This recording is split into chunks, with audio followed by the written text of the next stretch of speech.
Hey guys, Owen Dino Studios here, and this is just a real quick review on the new 2026 engines.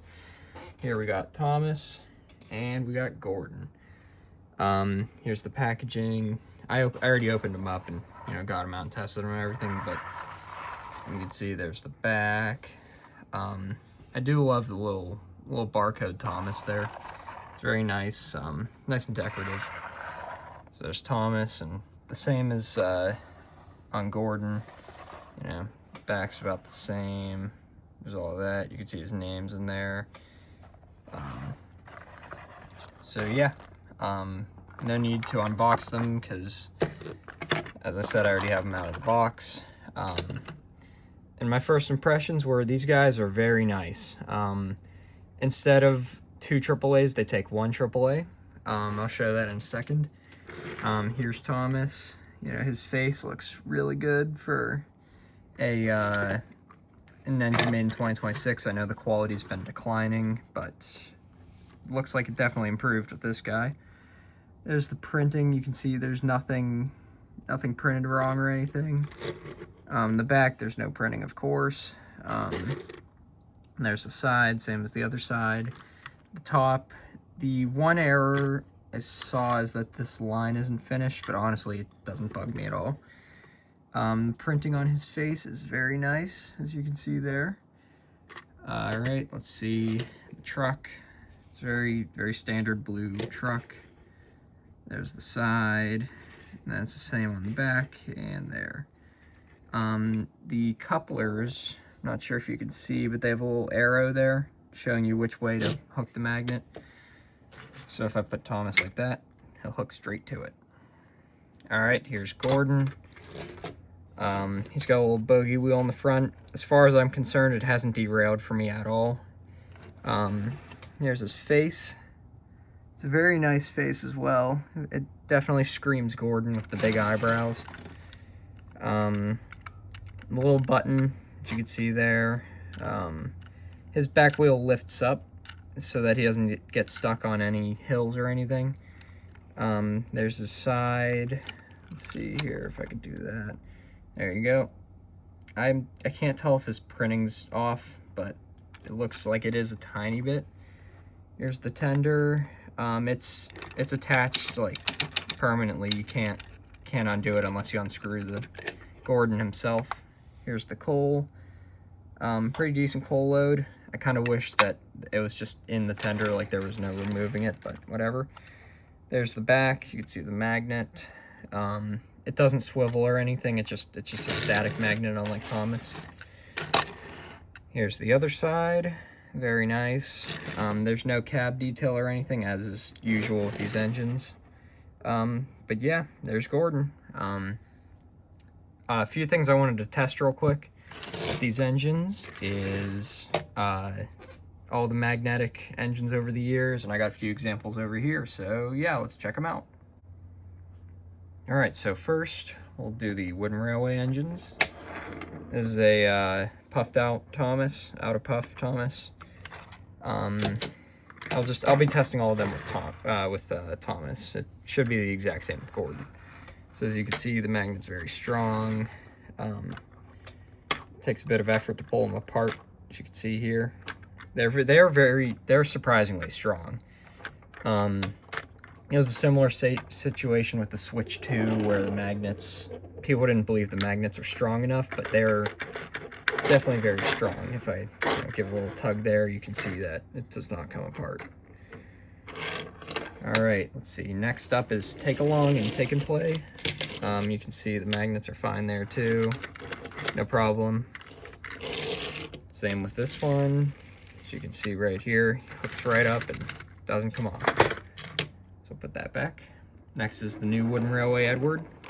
As you can see, same thing with the old wooden railway. Same magnets and everything, works just fine. Just put them here. Surprising one, I'll put a Hornby engine here. As you can see, hooks up to the coupler and you can pull them along. I wouldn't recommend it because it could damage the wheels on the Hornby engines, but it's just a little fun fact for you. These couplers are magnetic. And then lastly, I think Bandai I want to say. This is a shiny Thomas, the only one I have.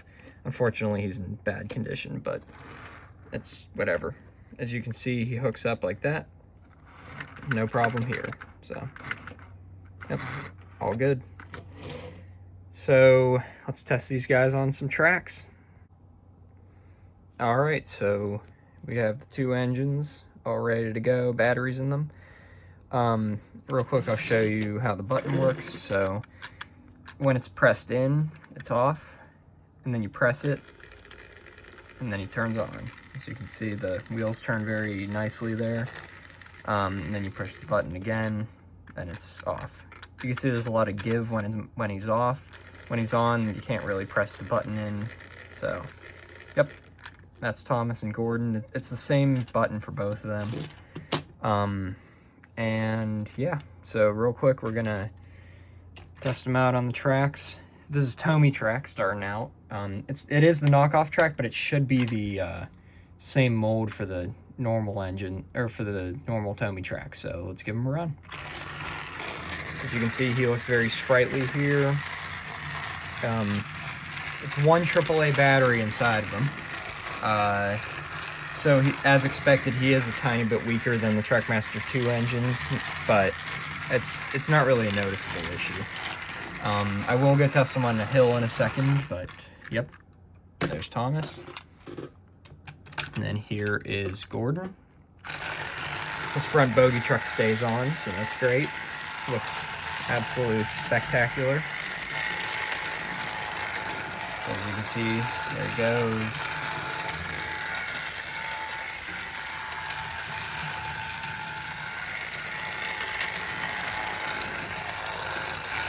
And yeah, one issue with the buttons is you really do have to press it to get them to stop. If you half press it, it doesn't really stop. So real quick, I will bring them to my layout and show you guys how they climb the hills. All right, so here they are on the Tomy incline. They are not meant to work with this track, but they do climb the hills. As you can see here, Gordon just barely gets a grip on it. I can imagine that they work pretty much the same on the normal Trackmaster 2 tracks, except without the slip. Here's Thomas. As you can see here, he gets up just fine, with a bit of wheel slip, of course. But yep, overall they do have quite a bit of traction here. It is the same drive system as the Trackmaster 2 engines, just with a bit more clearance on the bottom so that they can clear these little tabs here. So overall, yeah, these guys are absolutely great. Let's go back to the workbench. All right, so one more quick test for these guys. We just have a straight circle of Trackmaster 2 track. I didn't get any of the new sets yet. The cranky set is on the way.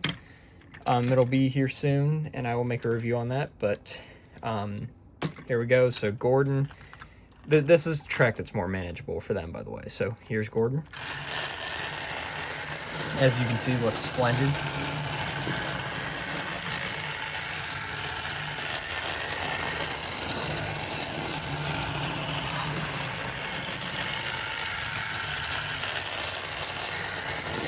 So there's that. And then here is Thomas. There we go. And they both run absolutely great on this track. No issues whatsoever.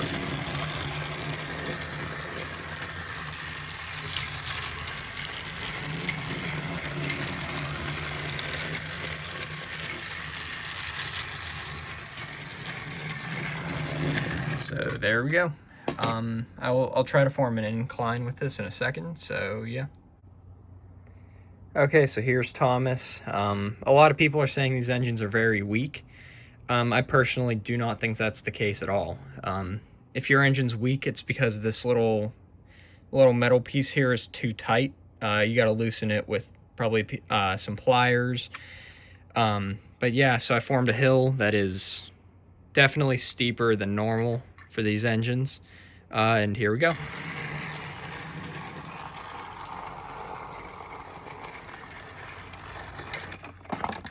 So as you can see, Thomas scaled that just fine. Personally, I don't see why people complain about this. But yeah, that's the incline. Thomas went up it just fine and without struggle. So here we go. That was the review of Thomas and Gordon. Thanks for watching.